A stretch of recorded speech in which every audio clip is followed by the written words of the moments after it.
cricket. FC Dallas announcing today that the team and head coach Oscar Pareja have mutually agreed to part ways.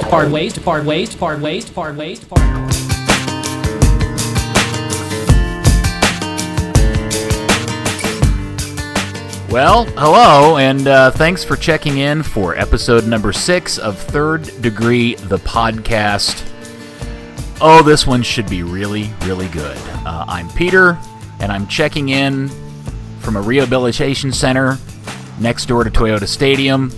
And also with me today, it's just me and him, the originals, Buzz Carrick, founder and editor of Third Degree. Hello, Peter. I'm calling in from my car as I wait at the San Diego border crossing heading down to Tijuana. All right, let's just get to it. We were all in a tizzy about other things the last time we did a podcast. Now, suddenly things have changed dramatically since the last time we spoke. Buzz, are you as surprised as I was to find out that Oscar Pareja has left FC Dallas? No, I don't think I was as surprised as you were.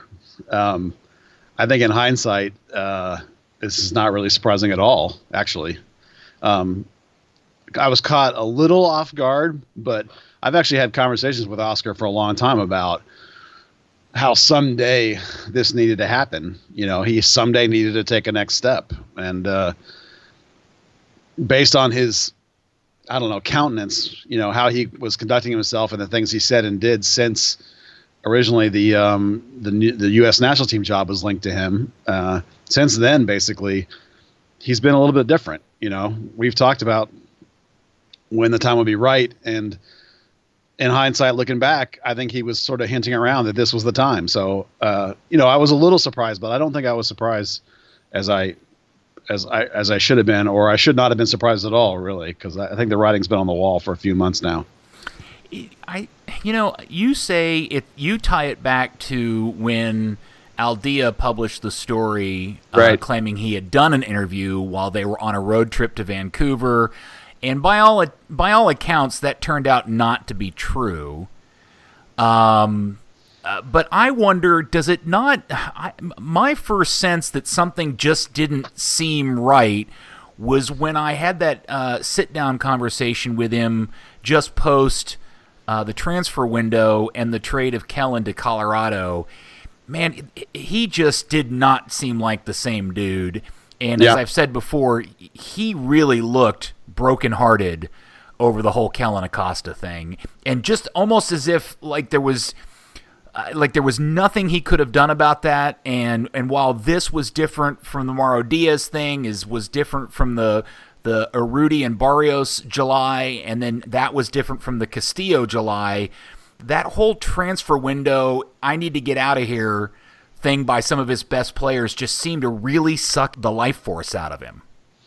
Yeah, I would agree. I think it's the third straight year, in fact, that the season has been harmed, not necessarily by the loss of the talent of the players. It's what happens impact-wise when people leave mid-season. I could give you some statistical evidence about Diaz leaving had more to do in how it harmed the team this season than how it had to do with the locker room and not necessarily like his actual on-field play. But I think that's a good read. And you could even go back to last offseason when I'm sure you remember the quotes he had about after the cycle of the up and the down, sometimes you got to change all the players or you change the coach. So maybe it's been years that he's been thinking about this. I just know that when the U.S. stuff happened, he and I absolutely had a conversation about other things being out there, and I think that being linked to the U.S. job really opened his eyes as to where he is in terms of respect in this country and maybe from some other countries and what he needed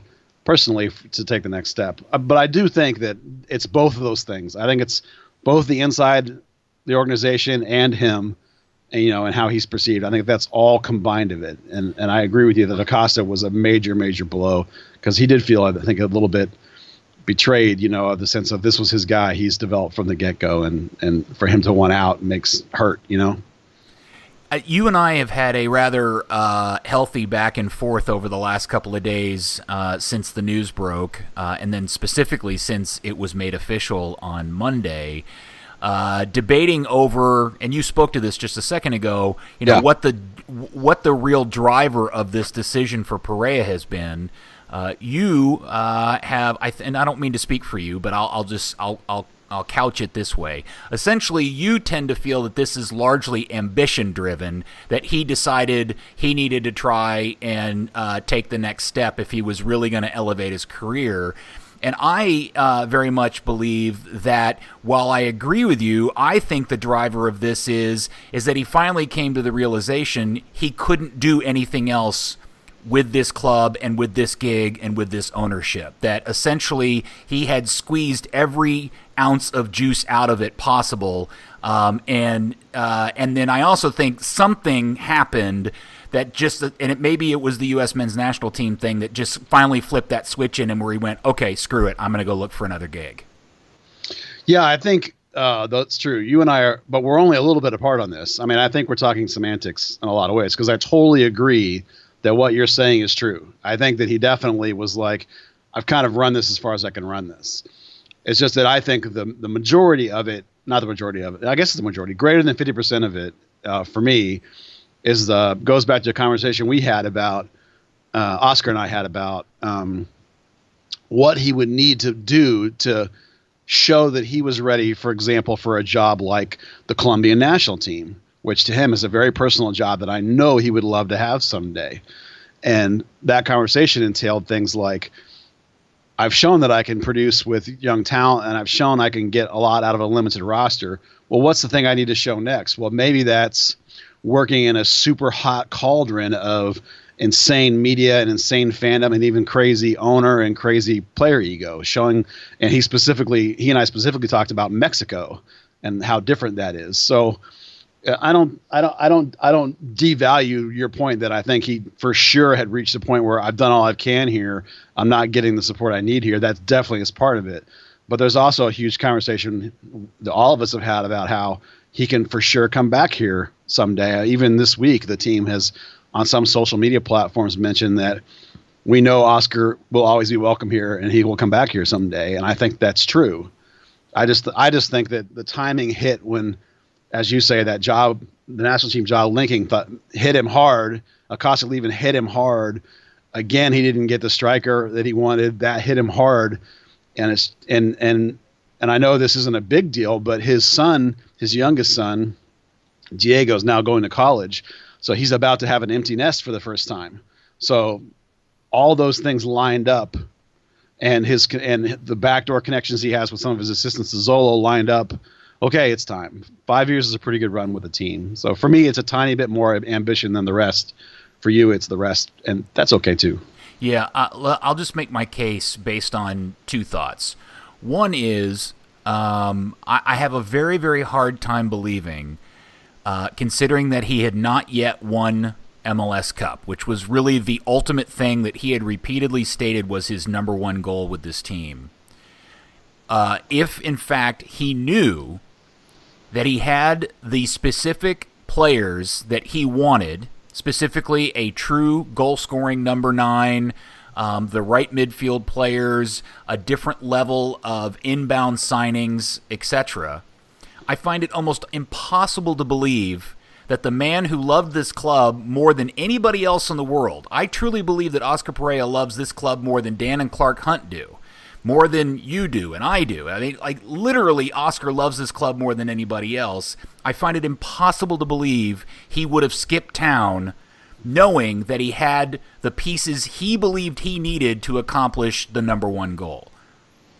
That's my first thing I'll throw out there. The second thing, and let me just get to the second one, because I think the second relates to the first, which is the other part of this story that I find really weird is that he is going to Tijuana, Club Tijuana, which is an absolute disaster in terms of a club that keeps coaches for a period of time. They literally have burned through 10 coaches in 8 seasons, and why he would I mean, it's not. I mean, here's the thing: does Oscar have a lot of offers on the table, or is this the one big offer that's showed up and he just took the first one because he was like, "Screw it, I'm done, I'm out of here."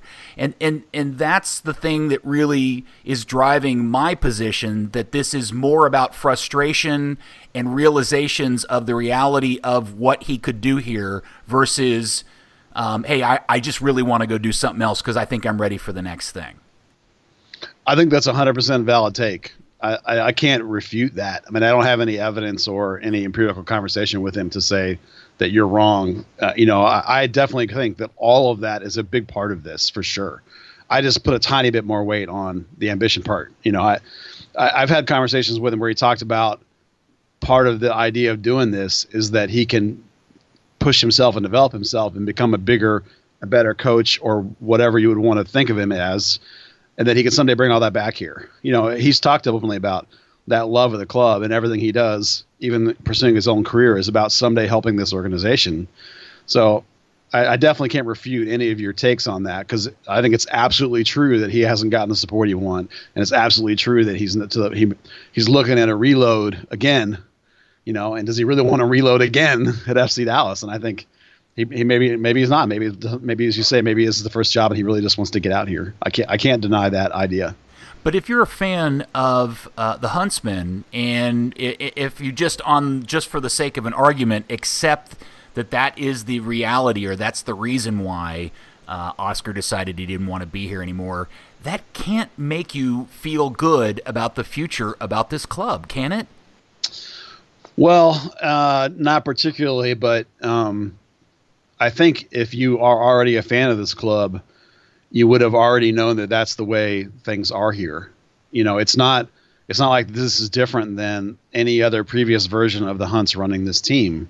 In the end, the Hunts are the people that kept this team alive. It would have gone away when they collapsed Tampa and Miami. So they're not going to sell the team. They got rid of all their other teams. This is their legacy team. So the Hunts are going to own this team, and the Hunts are going to be the Hunts. This is the way they run this organization. We saw right at the end of the season that article with quotes from Dan Hunt where he talks about maybe they're already fine. They don't need to add any players. And we all think that's crazy, but that is what it is. So I can't sell you on the idea that if you want a Seattle Sounders type organization or an Atlanta United type organization or a Toronto FC type organization that spends money on big-time flashy names, signs $10 million contracts, that's not going to happen here. I can't sell you that that's going to happen here. All I can tell you is this is your local team. The people that own it are investing their money the way they think it should be invested, which is the Hall of Fame facilities and the youth program, and they're trying to make it so the thing will survive. It doesn't make a lot of money. I don't think it makes any money yet. At least the first team doesn't. So I don't have an optimistic rainbow future. All I can tell you is that the Hunts seem to think that this is the way to make a team survive. And if you're interested in local professional soccer, this is what you have. And as much as it stinks that we've lost the best coach we think we've ever had, these things happen. They'll get another coach. They'll find somebody. They'll get somebody pretty decent, I think. They'll maintain their youth club, and that pipeline of youth club with the additions of foreign signings, that combo is how you stay at the top of the league now. The best teams in the league are combinations of foreign signings and domestic homegrown development, and this club does that. So they're going to be pretty good, but they're not going to be superstar famous names. Well, they do it to a degree. They don't do it quite like the other teams do, because the one really significant differentiator is they don't spend transfer fee money. So if you go look at pretty much any of the other clubs that have been successful, specifically in the playoffs of late, while Dallas may actually be Dallas actually outspent New York and Kansas City this year in terms of salary. What they didn't outspend them on is transfer fee money over the course of the people that are on this roster. The Hunts and Fernando have been really, really specific about, that low risk, high reward, and sometimes that pays off. Rito Ziegler, absolutely a fantastic pick. Jetterson, not so much. And then the one time they did go out and spend a bunch of money, at least for them, Christian Coleman, well, we know the end of that story as well. So right. We'll talk more about who's next in a few minutes. Sure. My other question for you is two parts, because you're the one that spends the most time around the club, and I know you've had lots of conversations with Oscar that you've mentioned. But the people. My question is, how do you think, one, the Hunt brothers reacted to this news, and two, how do you think the players are taking this? Well, that's a good question. I would figure that the Hunts shouldn't have been totally surprised. I mean, if they've been talking to their coach, or if they've watched their coach on a consistent basis, they shouldn't be totally blown away by this and shocked by this. I wouldn't think. 5 years is a pretty good run. I know they gave him a new contract extension in, 2017? I think they did that. So, they probably weren't real happy about it. They probably would have liked to have kept Oscar for a long time, but it shouldn't be a shocker. And the players is a good question. I think the guys that have been pros for a while know this happens. Anyone that's over the age of, say, 24 and has transferred teams themselves and has had coaches leaves themselves shouldn't be too shocked. I think that somebody like a Urruti or a Barrios or Ziegler for sure, these guys are going to know that this is how the game works.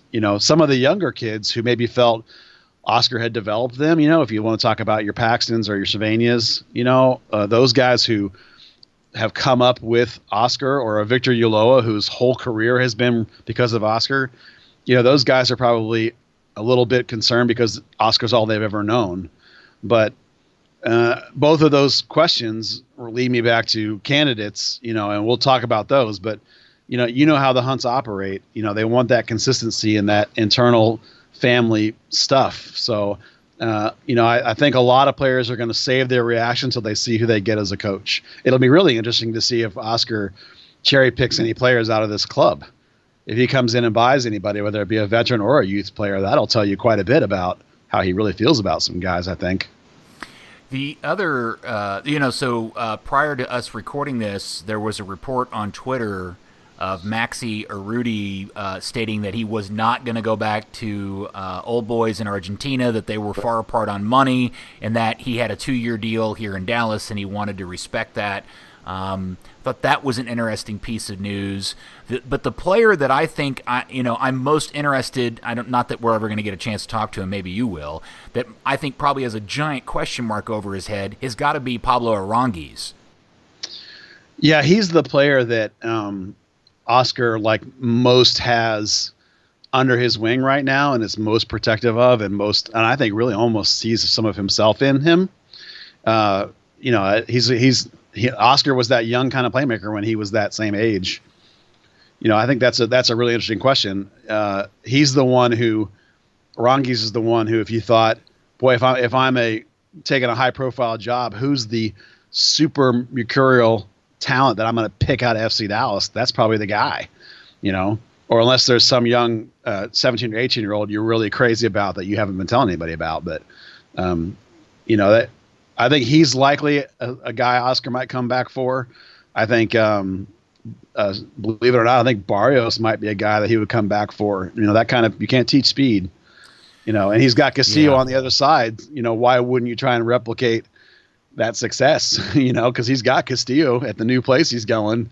So, I think you're right that Aranguiz is the one that probably is the most interesting from I'm going to try and make this guy a superstar sort of project. And Dallas, of course, will want to keep him. I mean, those guys are all under contract for a reason. Well, that's a whole aspect of this story that I hadn't really thought about till you just brought it up. And man, it would create all sorts of tension around here if Oscar leaves the club and then the Hunts begin selling off either 1, 2, or however many players to Oscar down in Liga MX for a tidy sum. Man, that would set people off in this town, especially if it's critically key players, like if it was a Barrios or an Aranguiz or Cervania or any of the homegrown kids. While it may be good for those players professionally, the actual tone and look that would have on the Hunts would be awful. Well, keep in mind too that one of the reasons Oscar appeals to Zolos is that they're trying to break into San Diego. They wanted a coach who could speak English and had a name that would translate into the United States across the border. So if you're looking at poaching from a Major League Soccer club, why wouldn't you poach a guy that those people in San Diego maybe that are soccer fans might have actually heard of, like a Barrios or an Aranguiz from an MLS club? So, who do you wrote a great article over at Third Degree Net and the Dallas Morning News mentioning who you thought were the top 5 most likely candidates. You wrote that the day after the news broke. Right. So now I'm wondering, several days later, has that list changed, or the order of the list changed in any way for you? Well, the 5th guy on that list was always a super long shot, crazy idea. But the top 4, I think, are still pretty legitimate. The 4th one, I think, maybe has fallen down the wayside a little bit, and maybe another former FC Dallas player may have popped into that list and maybe climbing up that list. If you want to go through it guy by guy, we can do that. Yeah, go ahead. All right. Well, so the person I think is the most likely is actually Marco Ferruzzi, who, while he's on Oscar's staff, he's not what I call, and this is only my own expression, one of Oscar's boys. Oscar didn't hire him when he came. I mean, Oscar certainly approved his retention, but he didn't go find him and bring him to FC Dallas. Marco's been here for 15 years under 4 head coaches previously, and has even been interim head coach. He has an A coaching license. His son plays for the academy. He's a San Antonio native. So, like, of the guys on the staff now, he's the one that, to me, makes the most sense if you follow the Hunts' traditional method of hiring. Every coach the Hunts have hired, other than Shellis Hyndman, has been an assistant of the former coach. Colin Clark was an assistant under Jeffries. Steve Morrow was an assistant under Colin Clark. Oscar was an assistant under Morrow and under Shellis Hyndman. And Shellis was, of course, Clark Hunt's coach at SMU.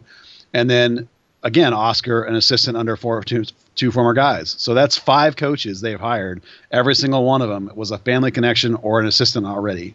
So if you follow that method, it's going to be Marco Ferruzzi. Outside of that, the name that gets bandied around a lot is Luchi Gonzalez, who's the up-and-coming, highly thought-of coach who runs the academy for a couple of years now. I put him slightly lower because he's never coached adults as a head coach or an assistant coach. He's only coached high school kids and academy kids. So I actually think the perfect step for him would be to run the USL team. I think that's pretty much a foregone conclusion. Candidates after that were a lot of people liked the idea of Caleb Porter, which I'm not so high on just because he doesn't really have much of a connection to the Hunts. But I did put him on my list. He's obviously a former MLS Cup winner with Portland. He did coach the a national championship at Akron. I think it was a national championship. And he also coached the U.S. U23 team. So he has some youth development success and some MLS success. So he's a hot name. Ahead of him, I actually have Jason Kreis as a higher on my list of ideas. Jason is a former Dallas Burn player, FC Dallas player, arguably the best player in team history, certainly the most accomplished in MLS by any means. He did play for the Hunts, so there is a 2-year connection there. He has won an MLS Cup, and I think the teams that have not done well for him, New York was a cluster, and Orlando, I think he had them playing well above their talent because they were at 500 when he was fired, and they only won 2 games the rest of the year. So I think he was doing some good coaching there. So those are the 4 legitimate ones in the order of Marco, Luchi, Kreis, Caleb.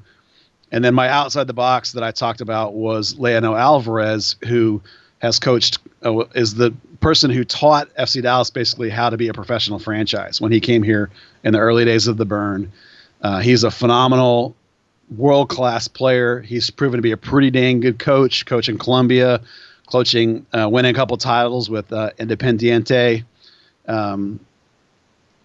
He's got a job currently in Paraguay, so I don't think he's very likely, but anyone that's connected with this club knows that would be a dream hire, an amazing hire, and that's a way outside the box hire that would change your whole organization probably. Yeah, I should say real quickly, for those who are listening who are relatively new to the team and probably have little knowledge, and I'm always amazed how many people are fans of this club that know nothing about the Dallas Burn part of it, you should absolutely take some time to do some research on Leonel Alvarez and the history behind him. I'll just put it this way. Leonel, also a Colombian, looked like a Colombian drug lord. He was the meanest looking dude you could possibly imagine. And one of my favorite stories about Leonel was that there was a Leonel Alvarez lookalike that lived here in Dallas. Do you remember that guy that used to come to the games? No, I don't. Yeah, there was a guy that lived in town that was a fan of the team who looked a lot like Leonel, and sometimes would, if you caught up with him in the store and mistook him for Leonel, he'd sign autographs and stuff. The long stringy hair, the mustache, the kind of squinty-eyed look. Yeah, that was my favorite thing. There was a Leonel Alvarez fake running around town for a long time back in the window of time he was here. He was fantastic. He was the meanest dude ever to play for this team. And while I agree he'll never end up being the next coach, at least I can't imagine he would, there's a little part of 1997 me that would love to see Leon Alvarez coaching this team. Yeah, when he was with the Dallas Burn coming out of the '94 World Cup, he and Carlos Valderrama were arguably the best midfield pairing in the world. They were an amazing combination, and they arguably should have won the '94 World Cup if their keeper hadn't gotten suspended for playing with that game with Pablo Escobar. One of my favorite stories about Leonel is Brian Haynes says that Leonel used to run midfielder-only practices on his own, where he would take the starting five midfield and he would go play 5 players against a full local Hispanic side, 5 players versus 11 players, full field. And that was how they would practice, with just the midfield, which is amazing to me. Help me remember, back when he was here, were they playing a diamond midfield with Jason in front of him? What was the formation they were playing back then with Leonel? Well, Durr ran a couple of different formations, but with Leonel, it was mostly a 3-5-2, and they would use 2 strikers with number 10 behind them, and then it would be Leonel and somebody else, and that somebody else was usually more of an 8 kind of player, linking. It was Eck sometimes, but sometimes it wasn't. It would just depend. But that Leonel mostly played as a pure holding mid, and it was mostly in a 3-5-2. Yeah. He was amazing. Anyway, sorry, I didn't mean to go into the Wayback Machine, but we started talking about him, and that just it's a good sidebar. If you don't know anything about him, trust me, fans, you will absolutely thank yourself for taking a few minutes to Google Leonel Alvarez. Yeah, so if we want to get back to the coaching candidates, a name that has come up mostly in social media, but through some reports in South America too, that have talked a little bit about this idea, and that's Jorge Rodriguez, El Zarco. He is a former Dallas Burn player and is also a guy that was more of a brainy kind of player, a defender, and he has been coaching quite successfully with a bunch of teams from south of here as well, and has won a couple of championships. And apparently it has gotten around that whether it's actually true that he's a candidate or whether people just think he's a candidate, he apparently is on some people's lists for candidate to be a head coach. And that's certainly a very viable name. He doesn't have a Hunt connection. He does have a franchise connection, and he certainly would be a guy that if you were to ask, or if the Hunts were to ask around people they know, would certainly be highly recommended by anyone that currently at the organization or from the past. So he doesn't have the Hunt connection we look for, but he definitely has the club connection, and is certainly a fantastic coach and a very viable name as well. Yeah, he would be an interesting one to talk to. I'm not quite sure how legit. I don't know how good of an MLS coach he would be. There was a couple of people on Twitter that said something. Well, he played in MLS. Well, that was so long ago. That's like me saying I know how the old high school works. Still, it was a really, really long time ago. And so I don't know what kind of coach he could be. Plus, at the team he's at now, he's essentially at the biggest club in that particular league with Alianza, and making, they relative to that league, got the most amount of funds and get the biggest names and players. He won't get that same treatment back here in Dallas. So, interesting name. I don't know how legitimate it is. And I also wonder if his sudden name popping up out of nowhere isn't part of either his agent or himself or family members kind of creating that story. It certainly could be. A lot of times people use MLS to try and leverage more out of other leagues. But at the same time, coaching and living in the United States does have a certain appeal beyond just the pure dollar for dollar value of it. And the question of whether he could coach in MLS, the biggest question for FC Dallas would be, how is he with developing young talent? Because obviously the Dallas method is both the homegrowns and their foreign signings. They go young. They spend that money on those young 21-year-old Latin American kids and hope that 5 years later they're Mauro Diaz. So that would be what you'd have to look at what he's doing down at Valencia and wonder, can he bring players along? That's what Dallas needs. Dallas doesn't need a guy that babysits egomaniacs. They need a guy that develops talent, because that's what their MO is.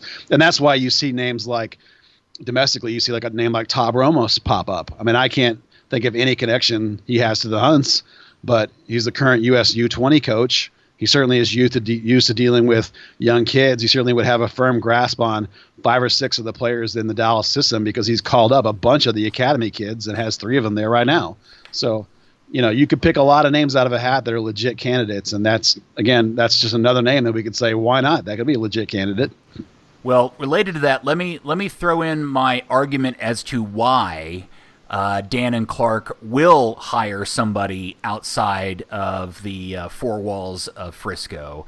And that is this. The other thing to consider is that, Oscar's decision to leave sets up an opportunity for Dan and Clark to completely start over, because not only now have they lost their head coach, don't forget, they also recently lost their technical director. Fernando Clavillo is not coming back. I'm sad to say. And while they have somebody in his place, that's a new role as well for that person.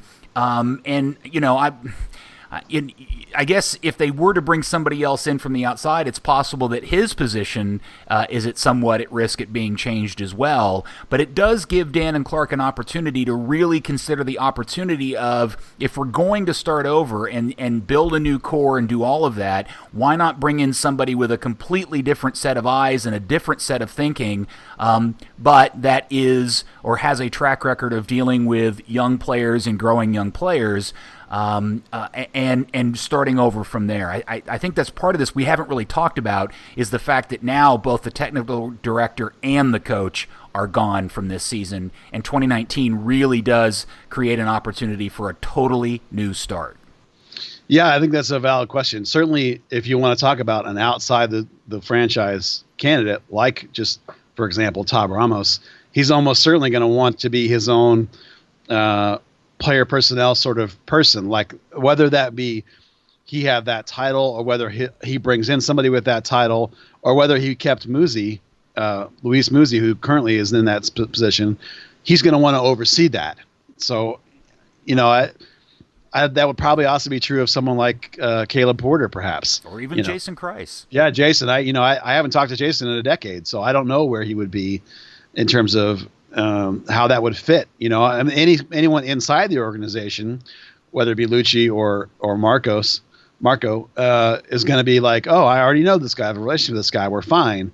So the reason I lean that way is only because of the history of the Hunts. It's the way they operate is to go inside the family.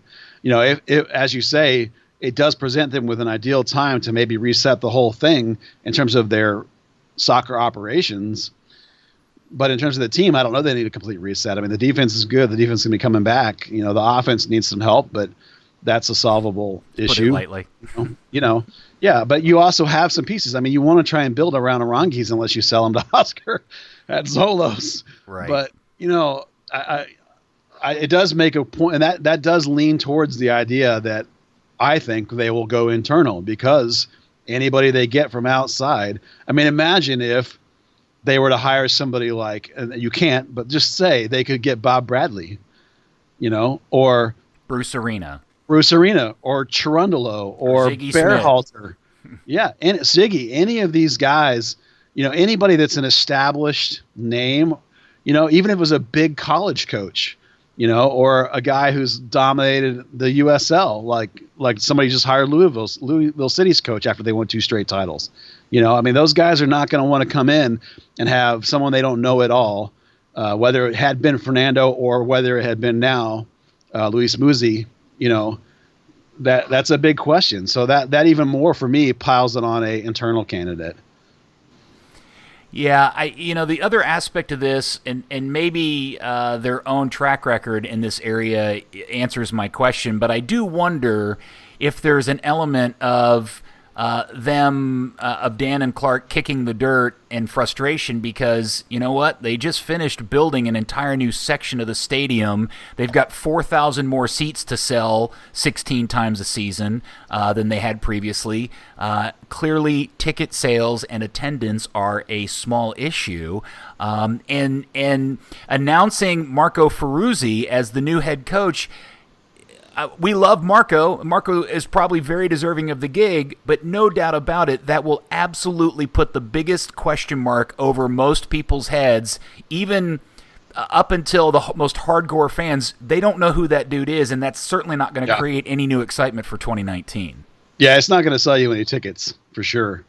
If that's your goal, if the intention of this hire is to sell tickets, then it's not going to be Marco or Lucci, either one. It's going to be somebody like a Kreis or like a Caleb Porter, or as you say, a Taub or Leonel Alvarez.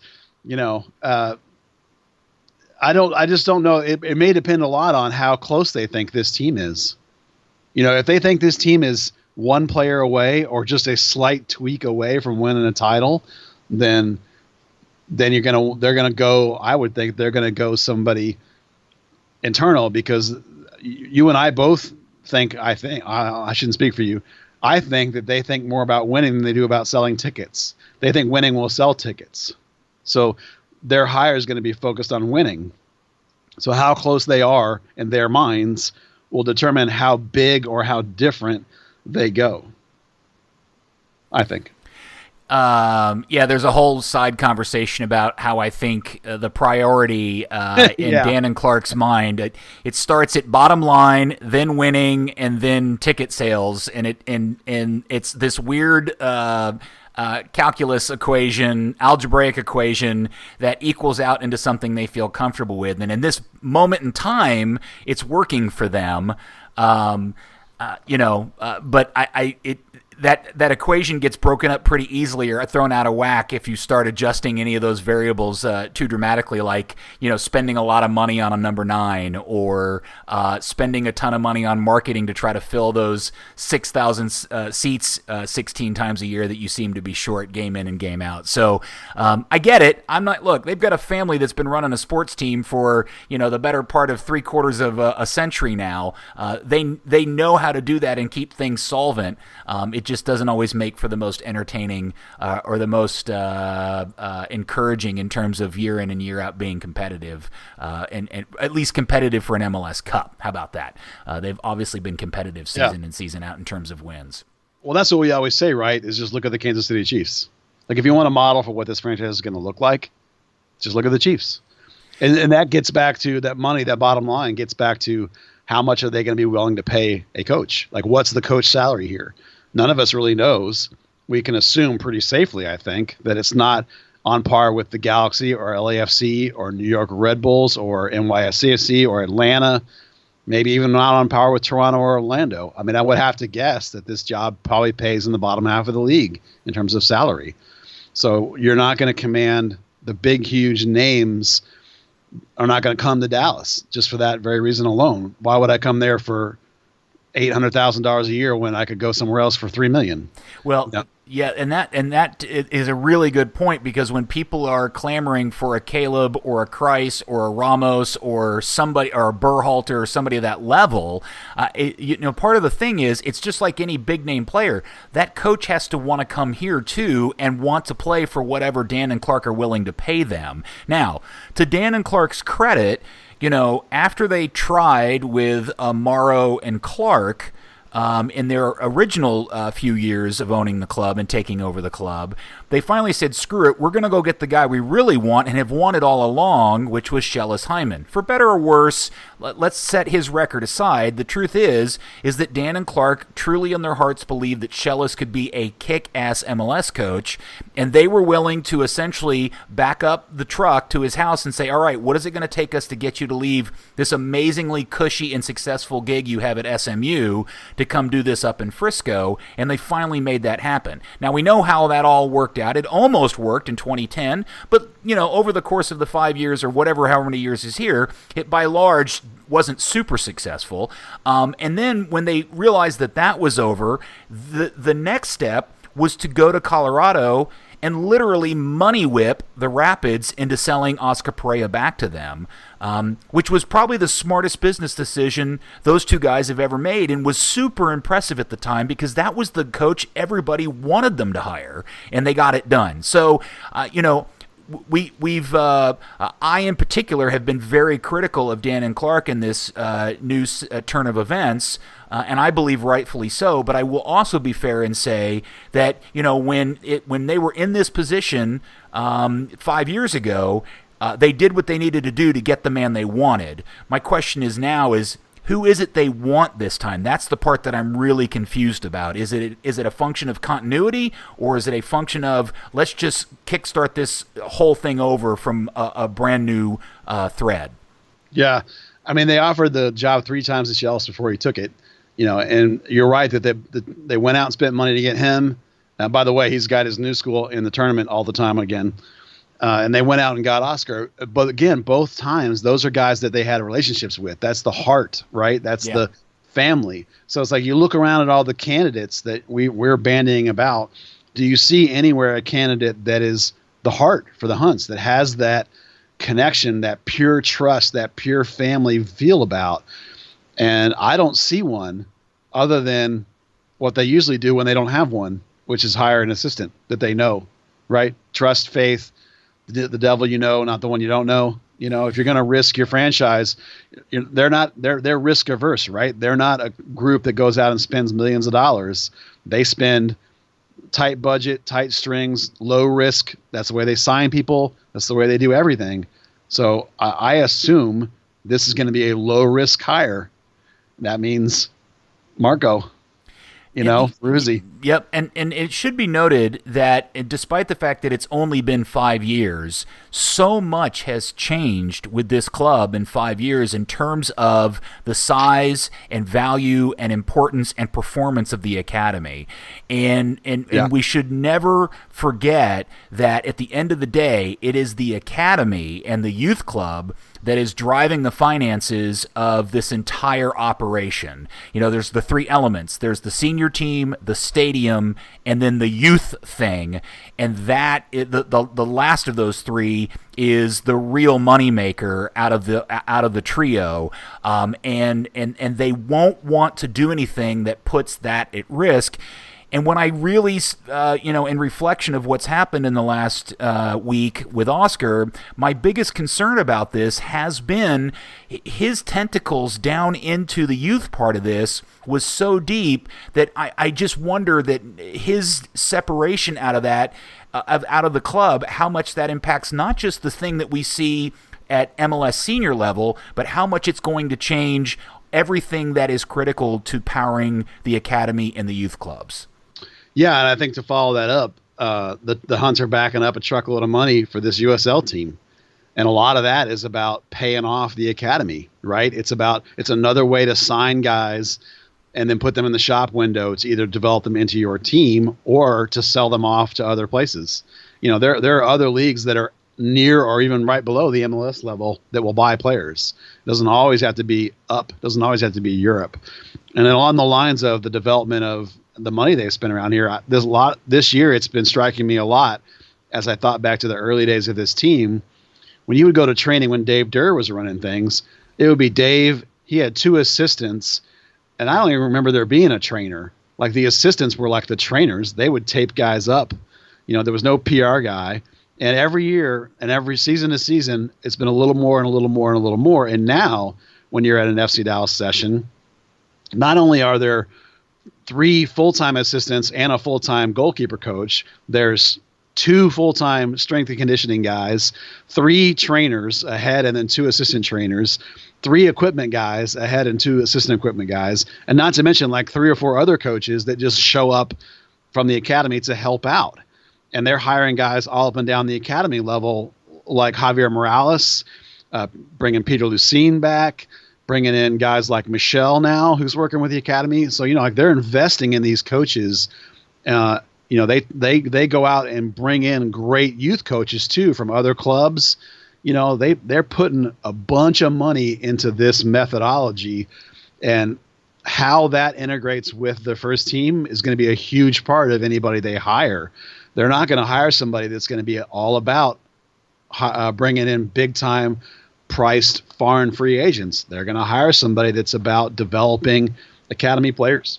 Developing academy players and developing your Pablo Arangis as guys that they've targeted and want to make into your next Mauro Diaz. So again, everything about this organization comes back to and points to the kind of coach that they're going to hire. Well, if you can't tell out of all of this, Buzz, I'm not a happy camper. I can tell. I do like to believe that first and foremost, I'm a fan of this club. I have been since day one, and I really am upset that. Well, let me say this: I'm bummed out that Oscar's left, and it would have been different if the team had failed to make the playoffs again, and there was clearly dissension in the ranks, and they said, you know what, it's probably best, Oscar, if you go find something else to do. But the fact that Oscar was the one that made this decision and has decided that he's got other things he'd rather do, that really hurts, right? I mean, it's disappointing, and I'm upset that it got to this point. Yeah. Now, that said, this is sports, this is business. As I wrote in the article the other day, if there's a silver lining to this, it is the one where Dan and Clark get the message that their personal best ever business decision decided to go out and make one of his own, and take that as an opportunity to improve upon what they've already created, so that when they get their next coach that they really want and feel is the exact fit, is willing to stick it out until they win an MLS Cup. That's what I'm hoping is the silver lining out of all of this. I hope that the people running the organization have learned something from this. I'm with you. When it first came down, I was the same as you. I wanted Oscar to be the Greg Popovich of MLS and be here for 20 years. The difference is that MLS is not the NBA. The NBA is the pinnacle of basketball. And MLS is not the pinnacle of soccer. So I tried to think about it in terms of Oscar himself, a guy I've known for 20 years and a guy I want the best for, a guy who's earned the best, right? So what is the best for him personally? And if he really feels this is the best career move for him, then I'm super happy for him. And I hope that he does great things. And I hope that someday we're watching him coach Real Madrid, right? Or Colombia. That would be probably more fun. But I think you're also on the right track that I think the Hunts have come to believe, because their last 2 hires have been Schellas and Oscar. And that's when they've done the best things. Schellas took them to their only MLS Cup ever, right? And Oscar has created the academy and has this team playing the best soccer over the last 5 years of its entire existence on a consistent basis. Now, playoff success is different, but for the most part, Oscar's had this team the best that it's ever been. I think that's pretty fair. Yeah. So I would hope that, and I think you're completely right, that the Hunts are 100% going to be thinking, we got to get our guy again. Who's our next guy? And that's where we run into a problem, because I really don't see somebody out there that is the next Hunt guy, right? I mean, there's a relationship with Christ a tiny bit, but remember, they also let Christ go, But you don't. So do you don't think that they see Marco or Lucci as that guy? I think that there's a chance that they think that Marco or Lucci are the closest thing they have, but neither one of those guys is Oscar or Schellas. I mean, Schellas is an entirely different animal. Schellas is a 40-year family friend, right? Over there at Christmas and stuff. Oscar, for them, has been their captain for a decade before he was created their academy. That's different. I certainly think that Marco and Lucci are the closest to that, and I think that's why it's going to be that direction, and why I think it'll be Marco. But I don't. If you want to talk about outside the team and a big name or a big opportunity or like a crazy awesome coach, I just don't see anybody that's like that. I don't see anybody the Hunts have a long established relationship with, this trust, this faith, this heart relationship with, that's not already working for them. So that's why I always, the top of the list is always going to be the internal candidates. Well, I'll tell a quick story, and I don't know if anybody's going to believe me, and I don't really give a fuck if I don't care if anybody believes this. But when we were sitting in that press conference, that last press conference on that Halloween night, after losing to Portland and getting knocked out of the playoffs, I was sitting in there listening to Oscar with the depressingly few media members that were in there, and I had this moment where I almost tweeted out, I wonder if I'm listening to the last Oscar Pareja press conference. And I actually typed the tweet, and I was about to hit send, and I didn't. In fact, I think I even have it saved as a draft in my notes in my Twitter program, because I thought, man, the timing's not right, and that's just going to seem cheap to say that now. But in retrospect, there's so many elements about that evening and his body language and the way his willingness to continue to do the press conference even when Gina and Carter, the media people, tried to end it pretty quickly. His willingness to kind of stick through it. Just there was a really, really odd vibe that night, and it completely bums me out that night and how this season ended is the termination of Oscar's time as coach here at FC Dallas. Yeah, I 100% believe that in that press conference he knew he was leaving, because I agree with you. Like, I totally read that when he waved off that no, I'm staying. I'm going to answer every question.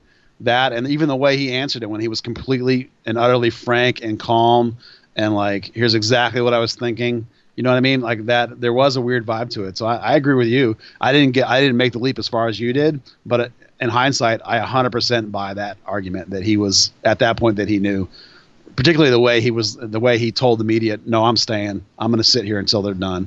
You know, because there weren't that many of us. There were only maybe 5, 6, 7 of us, and most of us are people that are around quite frequently. It wasn't a whole bunch of strangers, you know. Well, there certainly is a subset of fans who think this is actually a good thing. There were people who were not happy with Oscar as a coach. They didn't like his player selection. They didn't like his tactics. And they felt that he wasn't making the most out of the situation. I certainly 100,000% disagree with those people. And for everybody else that's bummed out that this is over in the same way I am, what I hope is in the coming weeks and months as we get past the turn of the year and we get towards 2019, we all have a reason to feel optimistic for the next season and for whoever ends up taking the head coaching gig and potentially, hopefully, any great new players they bring in or changes to the roster. As we get into Thanksgiving and the holidays and trying to think of being positive into the new year, that's really what I'm hoping for at this point. But if I'm being honest, it's a little too early for that. Yeah, I think it's the idea that Oscar wasn't needed to go. I think it's crazy to me. I think the guy is the best coach that this franchise has ever had. The way he dealt with players, the way he managed players, the way he has progressed youth. People get upset about their favorite youth kid didn't play this season, but he's responsible for about half of the homegrowns that we do have and that are successful. He's brought them all along, whether it was when he started or when he came back. So I don't disagree with what you said. I actually do feel fairly optimistic about the team on the field in regards to next season. I think there's a really good defensive core. I think it's a really good core of young talent. There's about 5 or 6 guys that are really close to breaking through. And in the next season or two, you could have a really, really talented midfield in particular that's going to be made up all of homegrown players. You know, the academy is stocked with lots of talent. Some of the young signings they've made from South America, Arangis in particular, is super talented. the front end only needs one or two changes. You're only looking at maybe 4, 5, 6 new players up and down the roster. Some will be homegrown, some will be senior players. The development of the USL team is amazing. That's going to be huge, particularly like for a guy like, say, Thomas Roberts, who will probably start 35 games for the USL team. I think the future's really bright here for a long, consistent, quality program, and a lot of it's going to depend on who they get, because at the same time, if you make the wrong hire and he starts jettisoning homegrowns, he starts bringing in the wrong kinds of players who don't fit, he starts changing things up, and now you're looking at a 3-4 season rebuild, and the academy's blown out, and all the things that have been working together Oscar's been working and building on for 5 years are thrown out, the baby out with the bathwater. That's going to be terrible. So again, we've hit this like 15 times now. Everything says it's going to be continuity, and it should be continuity. Well, that makes me feel a little better. We'll see. We'll see. Okay, well, I think we've done as much with this for today as we possibly can. Hopefully, Buzz will do another one of these here before the end of the year. Let's try to agree to that. I think we can manage one more at least. At least one more. At least one more. There's lots to talk about, and it's a long winter. It is. Hope everybody enjoyed it. Thanks for listening. We'd love to hear from you. You can always tweet at us at Third Degree Net on that Twitter thing. And everybody have a great Thanksgiving and holidays if we don't talk to you before then. Thanks for listening.